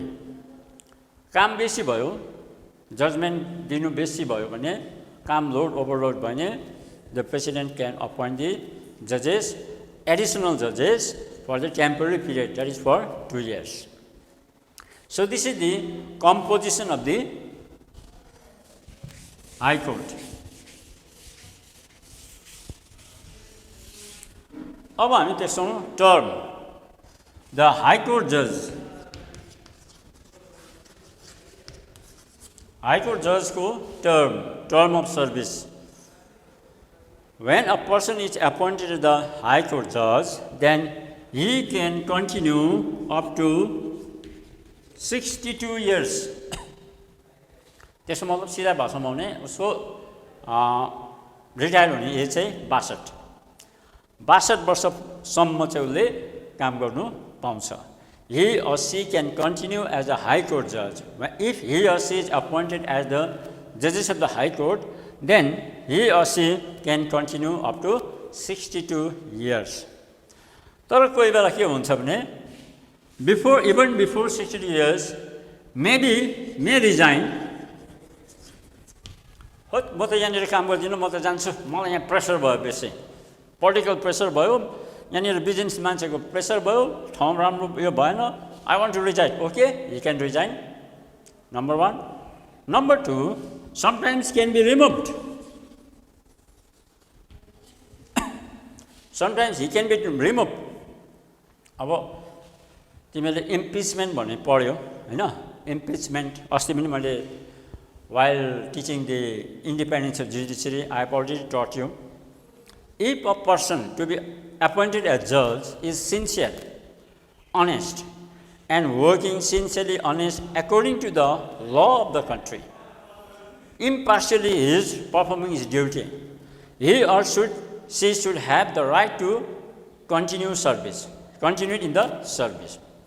But if a person is not of that level or not of that character, or he may be, this is just for instance only, he may be involved in bribery, he may be involved in corruption cases, he is inefficient, he is not fit, not performing the duty, the responsibility which is given by the government to him or her, he is not able to carry that responsibility, he is not able to perform that responsibility. त्यसलाई भन्छ incapacity, inefficient हो भने चाहिँ he can be removed. र रिमुभलको पनि एउटा process छ. रिमुभलको लागि के गर्नु पर्यो भने पार्लियामेन्टको सेसनमा लेजिस्लेचरमा proposal आउनु पर्यो, and it is to be, the proposal is to be passed by 2/3 majority members present and voting. Then if it is passed by 2/3 majority, he can be removed or she can be removed. त्यो पनि हुन्छ. अर्को चाहिँ छ transfer. He may be transferred. Just suppose a person is appointed in Calcutta High Court as judge. After 4 years, he may be transferred to Sikkim, he may be transferred to Arunachal Pradesh, or he may be transferred to other states. So he can be transferred. The term is up to 62 years हो, तर बिचमा resign पनि गर्छ, remove पनि हुन सक्छ, अनि transfer पनि हुन सक्छ. अब हामी देख्छौँ how much money he received or she received भन्दाखेरि salary. अस्तिको पोइन्टमा I want to repeat it, the lesson, the independence of judiciary. So while teaching the independence of judiciary, I taught you one very important point. The salary and the service condition of the judges should be very good and permanent or safe. You know, salary should be good भनेर पढ्यो. If the person who is to judge or to perform the responsibility of judges, is or she should be given good salary भनेर भनेको थियो, so that he or she may not be lured by other people or may not be in the financial crisis, or very good persons, efficient persons may be attracted to this post भनेर तिमीले पढ्यो. So salary अहिलेको लेटेस्टमा हामीले पाउँछौँ 2,50,000 per month for chief judge and rupees 2,25,000 per month for other judges. So high court judges, chief judge महिनामा 2,50,000 salary, त्यसपछि अरु के अलाउन्सहरु and rupees 2,25,000 for other judges. So salary they get this salary and other allowances. So these are the service conditions of the judges. अब हामी अर्को देख्छौं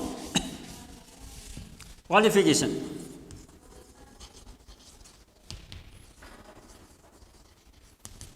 What type of persons, candidates are appointed as the judges of the High Court? भन्दाखेरि number 1 हुनु पर्यो citizen of India,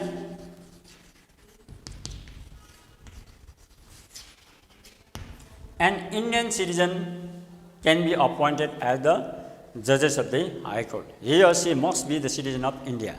Outsiders are not allowed. Foreigners are not allowed. Number 2, he or she must have worked as advocate in the High Court, any High Court, for not less than 10 years. One High Court or 2 or more High Courts. Here, you know the difference between judge and the advocate. You know? Advocate is a person who advocates our demand. He pleads, a person who pleads for us. Suppose I want to get something from the government or from any party, or party means the people, then if something is wrong, then I may file a case in the court and I have to take the help of an advocate. You know, advocate is मेरो बिहाफमा government जजलाई के गर्छ played गरिदिन्छ. A person who pleads for other person is advocate in the court. त्यसपछि माथि जज हुन्छ. जजले चाहिँ on the basis of the law she has to decide the cases. Raw judges. अब advocate चाहिँ suppose a person is to be appointed as the judges of the High Court, then he or she has to serve 1 High Court or 2 High Courts or more than 2 High Courts, and the total service should be more than 10 years. माने एकैचोटी 1 वर्षमै advocate गर्यो भन्दैमा उसलाई candidate दिनु सक्दैन हैन. र त्यो हुनु पर्यो advocate एउटा हाइकोर्टमा भए पनि 3-4 वटा हाइकोर्टमा भए पनि मिलाएर सो सर्भिस चाहिँ 10 इयर्स पुगेको हुनु पर्यो. त्यस्तो मान्छेलाई चाहिँ हाइकोर्टमा के गर्न सकिन्छ, जजको रूपमा एपोइन्टमेन्ट गर्न सक्छ. अनि थर्डमा चाहिँ जुडिशियल अफिसर.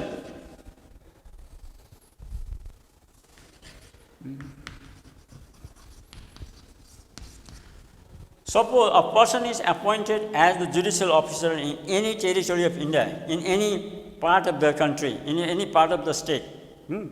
Judicial officer को रूपमा appointment भएको छ, experience छ, जुडिसियल अफिसर भइसकेको छ भने चाहिँ he or she can also be appointed as the judges of the Supreme Court. Judges of the High Court. Okay? यो भयो अनि अर्को पनि थप्छौँ अघिको आधारमा he or she should not be more than 62 years. त्यो थप्दा पनि हुन्छ नि र not more than 62 years. So यो चारवटा क्वालिफिकेसन छ भने the person can be appointed as the judges of the High Court. Now, responsibility of the High Court. Before this, I had already taught you the various functions of the judiciary. So generally, judiciary has to adjudicate the law, has to give the judgment, has to give the verdict on the basis of the law. On the basis of the constitution of the country, the verdict is to be given. So the main is that on the basis of that, we find the powers and function. So Article 225 of the Constitution. In Article 225 of the Constitution, it is written that the judges, that is the High Court judges of the High Court, has to perform the functions on the basis of the Parliamentary Act. That means whatever Parliamentary Acts ask or directs or instructs the High Court has to follow.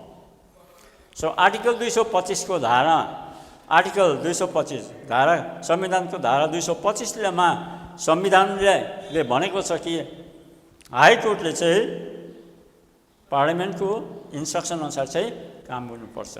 So on the basis of that, we find High Court has to perform a lot of functions. त्यसमा हामी पाउँछौँ. First is original jurisdiction.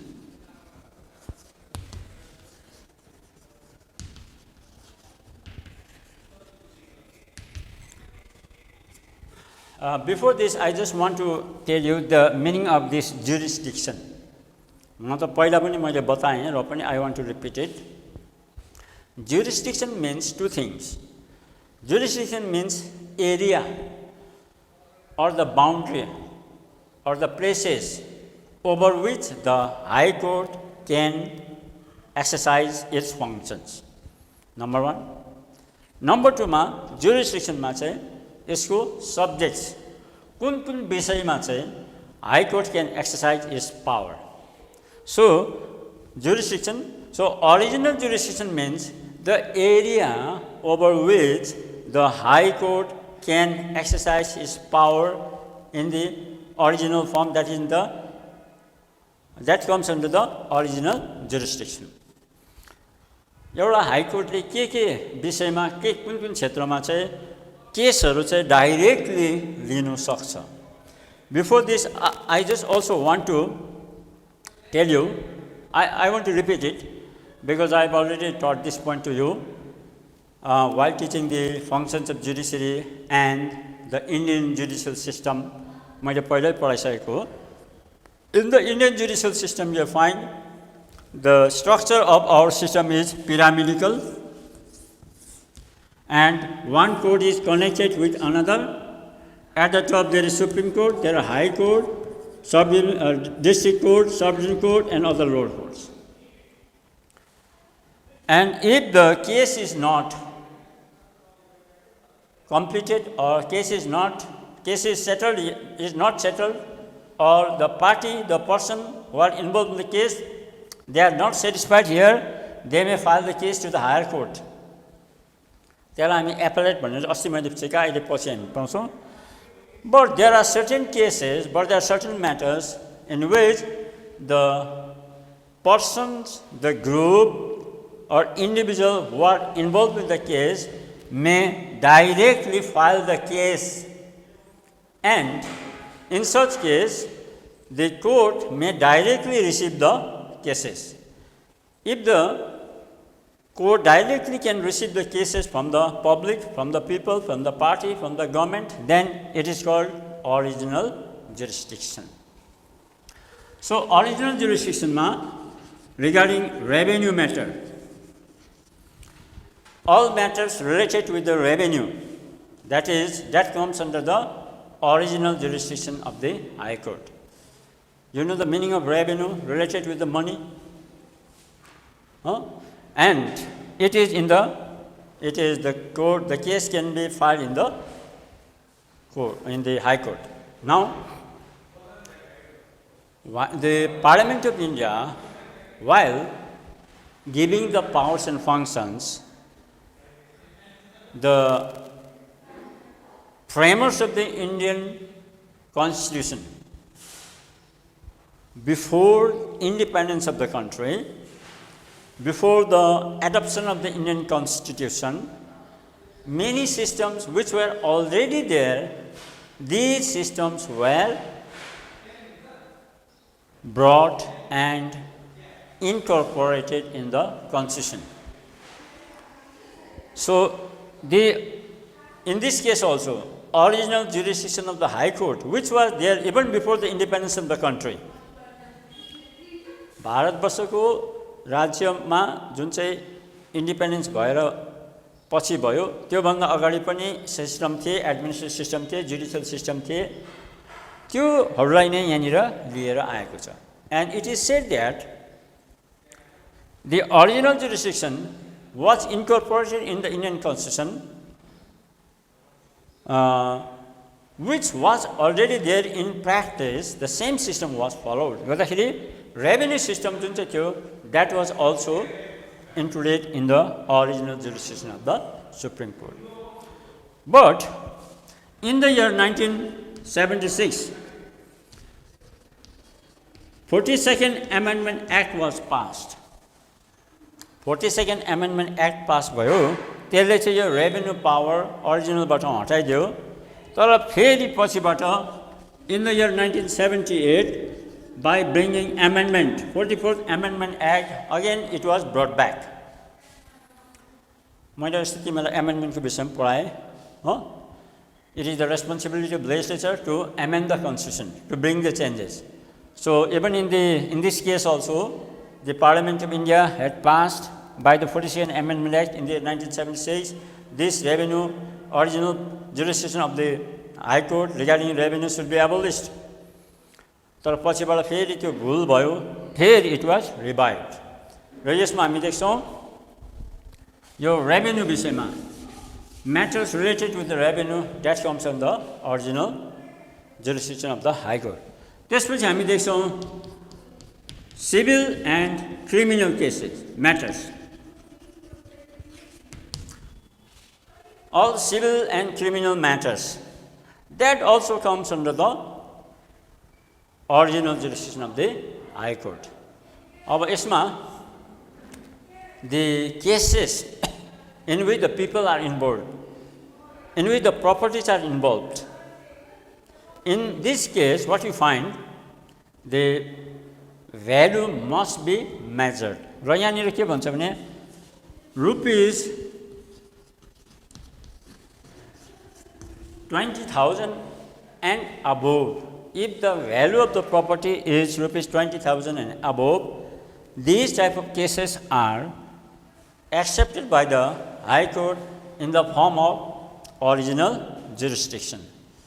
अब you know civil cases, Hahn, criminal cases, मान्छेमा matrimony को विषयमा हुन्छ, अनि अर्को हामी probate भन्छौँ, probate, हैन.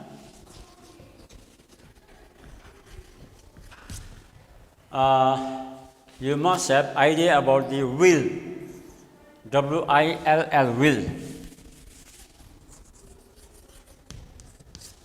इच्छा पत्र भन्छ नि, इच्छा पत्र. एउटा मान्छेको प्रपर्टी छ, उसले भन्दैछ मेरो मृत्युको बादमा चाहिँ यो चाहिँ के होस्, यो ट्रस्टले लैजाओस्, यो मान्छेले लैजाओस् भनेर उसले आफ्नो उसमा लेखेको हुन्छ अनि कोर्टसँग के गरेको हुन्छ, कोर्टमा उसले रेजिस्टर गरेको हुन्छ अथवा त्यहाँनिर एग्रिमेन्ट जस्तो गरेको हुन्छ. अब sometimes there may be clash, there may be case in such cases, हैन, केस हुन सक्छ त्यो विषयमा. त्यस्तो केसहरू प्रोबेट भन्छ, त्यो डकुमेन्ट, त्यो सर्टिफाई विल विषयमा त्यस्तोहरुमा के छ भने the High Court can take the cases in the form of original jurisdiction. त्यसपछि प्रपर्टीको विषयमा थुप्रो झगडा विभिन्न टाइप्स अफ केसेस हुन्छ भ्यालु 20,000 अबोभको छ भने that is accepted by the High Court. So all these are accepted by the High Court in the form of original jurisdiction. Now appellate jurisdiction of the High Court. As I have already told you, the appellate jurisdiction is the jurisdiction of the High Court to receive the cases from the subordinate judiciary, from the lower court. As I have already told you, there are certain cases which are decided in the court, but the party is not happy. So against that, the party can go to the higher court. So the higher court receive the cases in the form of appellate jurisdiction.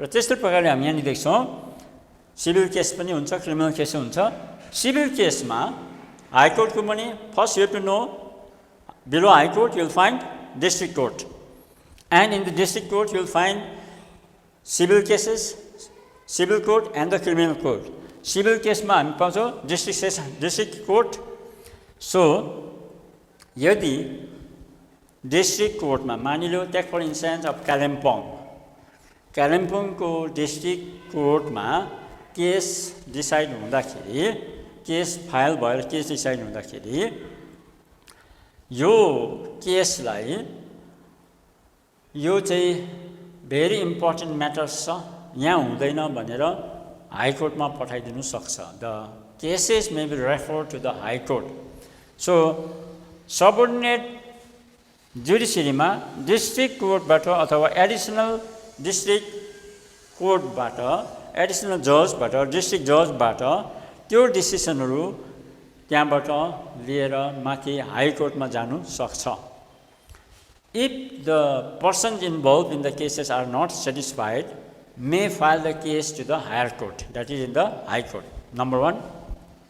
Number two, if it is found that the district judges, they found that the very important constitutional matters are there, then the case may be referred to the higher court. So the high court can receive these type of civil cases in the form of appellate jurisdiction.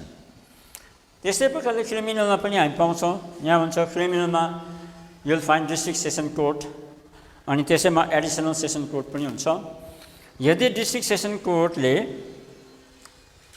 Punishment दियो punishment चाहिँ 4 वर्ष अथवा 4 वर्षभन्दा बेसी इम्प्रिजनमेन्टको दियो भने अथवा अर्को चाहिँ यदि त्यो केसमा चाहिँ क्यापिटल पनिशमेन्ट त्यसको मतलब डेथ सेन्टेन्स विषयमा छ भने these cases may be referred to the high court or the high court may take up that type of cases र क्रिमिनल केसेसमा डिस्ट्रिक्ट सेसन कोर्टबाट डेथ सेन्टेन्स दिएको खण्डमा अनि डेथ सेन्टेन्स बेलामा अथवा यो 4 वर्षभन्दा बेसी पनिशमेन्ट हुने केसहरूमा चाहिँ यो केसेसहरू चाहिँ कहाँ जान्छ माथि हाई कोर्टले रिसिभ गर्छ so high court can receive this cases in the form of appellate jurisdiction.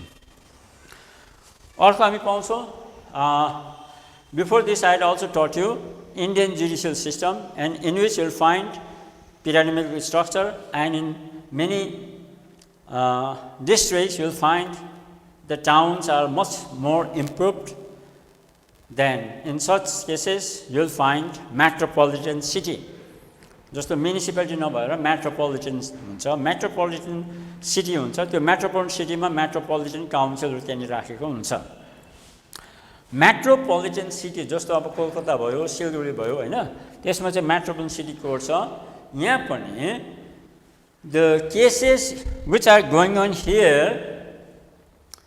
Some part of the cases may be decided by the metropolitan city court and some part are taken by the high court कोही बेला यस्तो हुन्छ एउटा case हुन्छ त्यो केसमा some part can be settled by the lower court and remaining part is to be decided by the higher court and when the higher court receives such case it is in the form of appellate jurisdiction raw metropolitan city हरूमा पनि metropolitan city court हुन्छ Metropolitan city courtहरूमा some of the cases partly settled by such courts and partly it is referred to the High Court. So, High Court settles the cases partly, remaining portions are to be decided by the Metropolitan City Court. Jevos, whatever may be the cases, whatever may be the system is that many of the lower courts, they are not able to settle all the cases because of the matter, involvement of the very important matters. So, it is to be referred to the higher court, and there are many cases where the people, they are not satisfied with the verdict given by lower court, and in order to get the justice, they may refer their case to the higher court. So, the higher court, that is in this case the High Court, may receive the case in the form of appellate jurisdiction. So, this is the appellate jurisdiction of the High Court. Now, third we see power of superintendence. Power of superintendence. Now, High Court is the highest court of appeal in the state. Supreme Court is the highest court of appeal in the country, but in the state is the High Court. So, below High Court, you will find subordinate judiciary. District Court, below that Supreme Court, Metropolitan City, and other minor courts, city courts, etc., etc. And being the highest court of the state, it is to supervise all the lower courts. It is to superintend, it is to see whether the justice is imparted to the people according to the constitution or not. Whether the people are suffering from this legal viewpoint or not, are suffering or not. Whether all the systems are going on properly or not. The High Court has to see the activities of the district court. Different district courts in the state, just over West Bengal, so all the districts have district courts, and how the district courts are going on, how the activities of the district courts are going on, it is the responsibility of the High Court. Now, the systems to be followed, various systems which is to be followed by the court, whether the systems are followed by the court or not. Because the imparting of judiciary is very important matter, and there should not be any differences of the imparting of justice. High Court thinks in one way, District Court thinks in another way, and within the state there are different types of judgment. So, these things should not be there. I have already taught you the Indian judicial system is integrated. One is very much related with another. So, what is going on inside the High Court, inside the District Court, the High Court must know that. So, superintendence, to check, to look, to take care of. So, being the highest court of appeal, the Supreme Court has to, the High Court has to superintend the activities of all the lower courts, that is district courts, and even below district courts also. Next is, we find the issue of writs. Another function of the High Court is to issue the writs. Now, before this, I want to tell you, in India, the Constitution has given the fundamental rights to the Indian citizen. There are 6 fundamental rights which every Indian citizen can enjoy. Sometimes the individual freedoms may be infringed. They may not get the opportunity to enjoy the individual freedom. त्यसको मतलब उनीहरुको individual freedom, fundamental rights चाहिँ के हुन्छ, हनन हुन्छ, deprive हुन्छ. त्यति बेला चाहिँ केस हुन्छ. केस बेलामा the Constitution of the country, it is written in the Constitution that Article 226. Article 226 मा के छ भने, the Parliament has authorized or has the right to issue these writs to the Supreme Court and High Court, so that on the basis of the writs, the individual citizen may get their fundamental, they can exercise they can enjoy their fundamental rights. त्यसमा तिमीले class 11 मा पढेको छौ, there are 5 writs, Hahn? Mandamus, quo warranto, certiorari, habeas corpus, and quo warranto. So these are the rights, certiorari.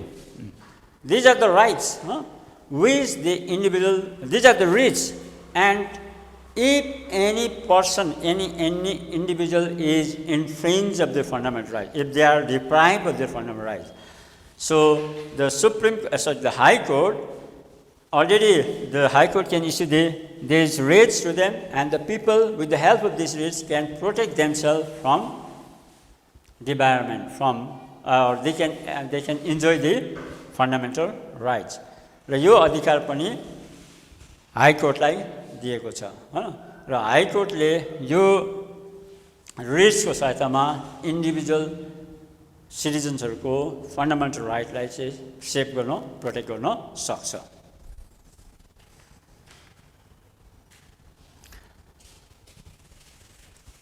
त्यसपछि हामी देख्छौं control of internal affairs. Internal affairs within a court, judges are to be appointed and their service conditions are to be checked or are to be maintained, and the promotion, transfer, etc. should be done, and like superintendent, whatever internal matters are there of the district court, of all the lower courts, are all to be guided, all to be checked, all to be controlled by the High Court. High Court, being the head of the state judiciary, is to see the internal affairs of each and every court under one High Court. Internal affairs ma ke kaso cha tyo hernu paryo. Now, another is, High Court is the court of record. High Court is the court of record, means whatever decisions in the form of verdict, in the form of judgment are given by the High Court, all these are to be preserved safely. So, whenever any such cases are referred to it, then, or the filed in the court, if the cases of the same type are filed in the court, then in the form of reference, the High Court has to see the record. Reference ko rupma tyo hernu parcha. Judgment should be good and impartially. That means, if a judgment is given to one particular case in this way, in another time, if the same case is there, then in another case, the same type of judgment should be given on the basis of the constitutional law, on the basis of the law. So, all judgment, all the verdicts given by the court are to be preserved. So, it is the responsibility of the High Court of a state to act as the court of records, so that in any time, if there is any contempt of court, if somebody is not following this, then he or she should be given the punishment. जस्तो आज एउटा decision भयो, decision भयो, सक्यो, त्यसलाई त्यतिकै छोडिदियो, त्यो जुन चाहिँ केसलाई रेकर्ड भएन, त्यो मान्छेले रेकर्ड के हुन्छ, कन्टेम्पमा कोर्ट हुन सक्छ, कोर्टको एगेन्स्टमा जान सक्छ, हैन? If it is properly preserved, then the punishment can be given to him because he is against the law, he is against the body given by the court, हैन? र त्यस्तो हुन सक्छ. And court of record means another thing also. Court of record means here all the lower courts, they are also informed about this. अब अहिले त के छ, suppose some judgment is given by High Court, then it is transmitted, the information is transmitted to all the lower courts. And the lower courts also, they know that this was decision given by the High Court, and in such case, if there is any case, then this type of things should be followed. त्यसो गर्दाखेरि court of रेकर्डमा preserve पनि भयो, अर्को time सबै कोर्टले त्यो कुरोलाई फलो पनि गर्ने भयो। त्यसै कारण चाहिँ high court being the highest court of the state is to act as the court of record.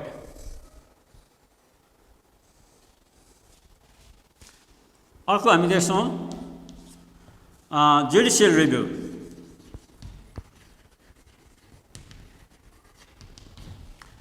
Judicial review, suppose the state legislature has passed a law. Suppose the state legislature has passed a law. And after passing the law, it is implemented by the executive, and at the time of the implementation, something happens which is not in favor of the people, which is not in favor of the country, for the state. And in such case, if any dispute is there, then the dispute is to be settled by the judiciary. So the cases are filed in the High Court. त्यही स्टेटको लेजिस्लेचरले कानुन बनाएको, त्यसमा problem भयो, dispute भयो, अब high कोर्टमा आयो भने now High Court has to see whether the law passed by the legislature is according to the constitutional law or not. If not, then the High Court also has limited power of the judicial review, limited power of invalidating the law. जस्तो अहिले हामी देख्छौँ waste बेङ्गलमा पनि यता state लेजिस्लेचरले bill pass गर्छ, कानुन बनिन्छ, तर इम्प्लिमेन्ट गर्नेमा कतिवटा प्रब्लम हुन्छ, अनि त्यही कुरो चाहिँ हाई कोर्टमा केसको रूपमा गइराखेको हुन्छ। Whenever the cases are filed in the court, it is the responsible judiciary not to support the ruling party, but to see whether that law is applicable or not, whether that law is according to the constitutional law or not. Then if it is according to constitution, then the case may be given in favor of the state. But if the law is not in favor, if the judgment is not, if the law is not according to constitution, the judgment should be given to the people. You know, तब के हुन्छ भने the High Court can reject certain part of the law passed by the state legislature. त्यसलाई हामी judicial review भन्छ. Though it is limited, but still the High Court can also invalidate or reject some of the law passed by the state legislature. It is called the power of judicial review. अब लास्टमा हामी देख्छौँ administrative power. It is just like this: control of internal affairs and the power of superintendence, administrative power to see the administration of the whole judicial system. Whole judicial system, the system is to be followed from the top to bottom, from the highest level High Court to all the lower courts. So sometimes the instructions, directions are to be given by the High Court to all the lower courts. The lower courts have to follow. Sometimes the transfer of the different judges, the judges are transferred from one state to another, from one district to another district. So it is again the High Court has to see that. And if any proceedings, there in the court you will find a number of proceedings, whether all the proceedings are followed properly or not, to see, that is administrative, you know, and the power to investigate or inquiry. If there is any event in which the documents are required, if there is for the proof, then the High Court can exercise its power of finding that. So for this purpose, administrative instructions may be given by the High Court to all the lower courts. So this is how the High Court of an Indian state can work. So High Court has to perform, High Court also has some original jurisdiction, appellate jurisdiction, and the power of superintendence, issue of writs, various writs, control of internal affairs, court of records, certain judicial review, and the administrative power. So all these are the functions or the responsibility which the High Court of an Indian state have to follow. अब हामी कन्क्लुजनमा हेर्छौँ. Conclusion or evaluation. If we analyze the judicial function or a judiciary proceeding, judicial system in a state, we find, I just want to ask one question to you. If you are involved in a case and if you are involved and is it possible for you to get rid of all these cases within a very short period? मैले भन्न चाहेको केसमा फस्यो भने चाहिँ झट्टै चाहिँ निस्किनु पाउँदैन, टाइम लाग्छ. त्यसको मतलब के छ भने जजमेन्ट कसले दिन्छ? जजले दिन्छ. अनि जजेसहरूको चाहिँ ओभरअल हेर्दाखेरि चाहिँ हाई कोर्टको जजेसहरू हेर्दाखेरि चाहिँ द नम्बर अफ जजेस are not sufficient in our country, in our state, in all the states of India. So number one is we find the shortage of judges.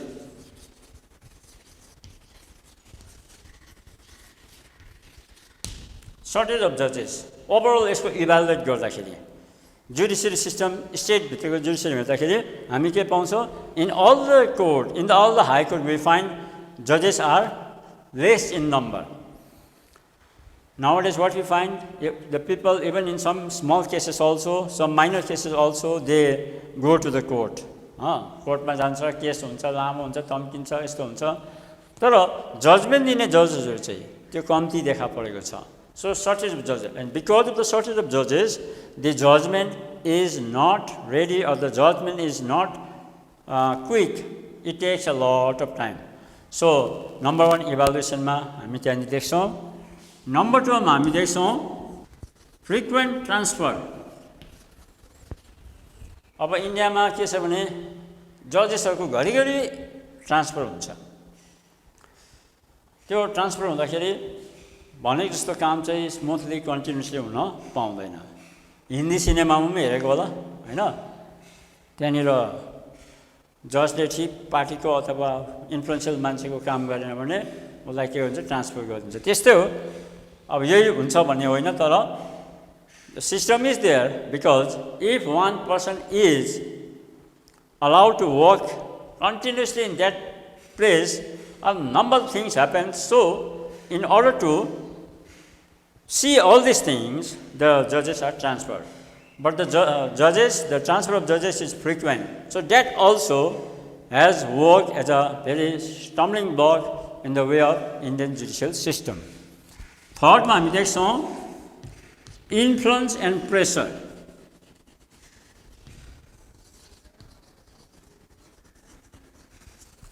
So in the Indian judicial system, what we find, judges, the very important person, they have to provide the justice to the people. They have to see whether the people are innocent or not, innocent or culprit.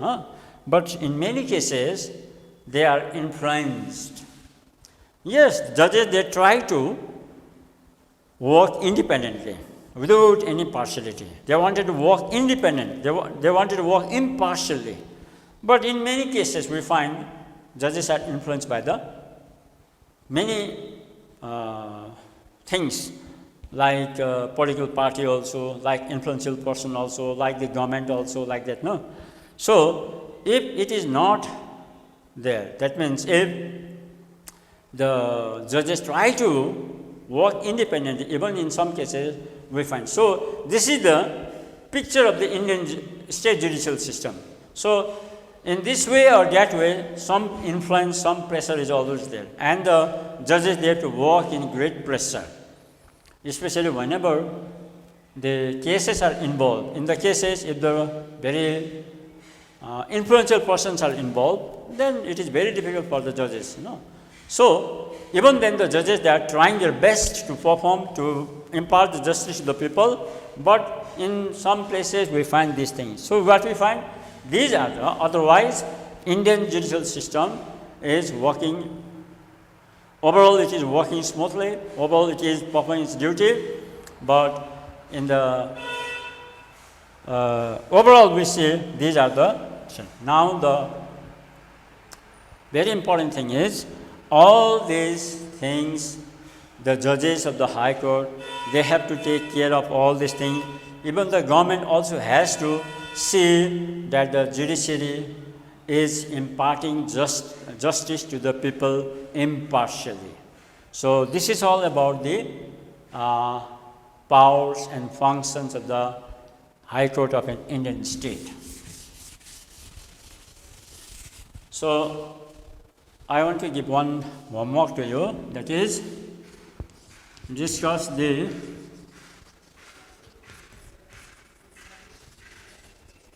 composition